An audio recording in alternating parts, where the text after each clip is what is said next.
Hello everyone and welcome back to Prestige Reef. In the last video you saw that my tank had survived without me for 2 months relatively well, with only a couple of minor issues. In this video I'm going to show you how I fixed them. Before I get to that however, I wanted to introduce you all to Reef. Reef is an absolute legend. He recognised me in a fish shop and gave me the celebrity treatment by requesting a picture.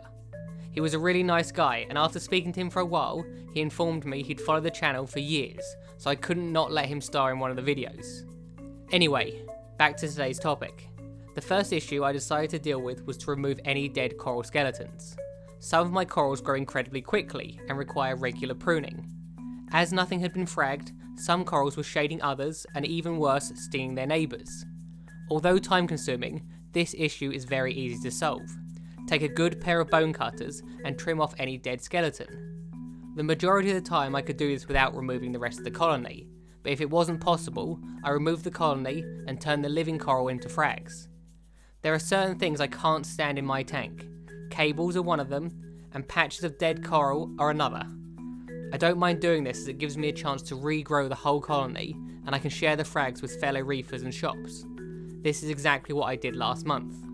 For those of you that missed it in my last video, some of these frags turned into a little mystery present for someone. I surprised long-term subscriber Psychedelic Babe by sending her a box of corals without her knowing they were coming. The postman then turned up at her house and to her amazement handed her a box of corals. Well, not quite. He handed her a box of urine sample containers, which I'm pretty sure would have been very weird until she saw there were corals in them. This is something I really enjoyed doing, and I've already got plans to do it again. But who will I choose this time? It could be you. The second issue is slightly more serious. I had an explosion of bubble algae. There are certain problems which are notorious for getting people to leave the hobby, and I'd put an explosion of bubble algae up there in the same category as an infestation of Aptasia.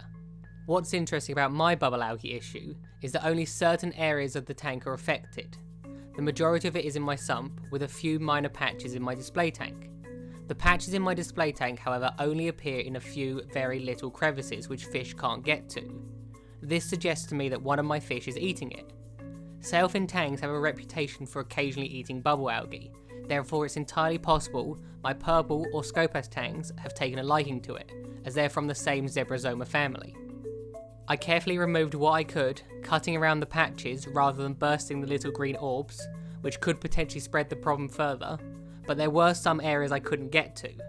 To combat these remaining patches, I headed down to Innovation Aquatics in Southampton, where I got a fish feeding show, narrowly avoided taking one of these home, and instead decided to stick to the original plan of picking up 6 emerald crabs.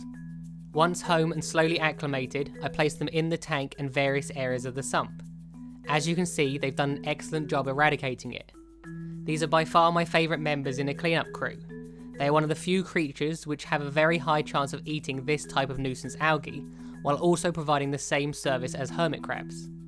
Let me know in the comment section below what your most valuable member of cleanup crew is. One important thing to note though is that people often don't pay as much attention to their invertebrates' health as they do their fish. For example, I'm now target feeding these crabs where possible to ensure they get enough to eat. Unfortunately, cleanup crew are often seen as expendable, and I bet if I asked you when you last thought about if they were getting enough nutrition, or if your hermit crabs had enough replacement shells, the majority of people wouldn't be able to remember. While on the topic of invertebrates, some of you will have seen my video on how to acclimate a starfish. I picked up this beauty along with 2 new Acropora frags on a recent trip to Maidenhead Aquatics in Hickstead. Before purchasing the starfish, I retired my harlequin shrimp to my sump.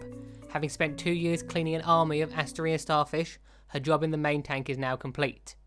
Once she's finished off the remaining few stragglers in my sump, she'll be relocated to a fellow reefer's tank where she can continue her services to humanity. The final issue I faced was a slight green tinge caused by excessive organics. This issue I covered in a previous video and I tackled using carbon. The only other thing to mention is that I moved my sulking Dorasa clam to a higher position in the tank. It had been sulking recently, but since the move it appears to be thriving again. That's it for today guys. If you're new here, make sure you click that subscribe button, and if you're old here, make sure you click the bell icon to receive notifications. I hope you enjoyed watching the video.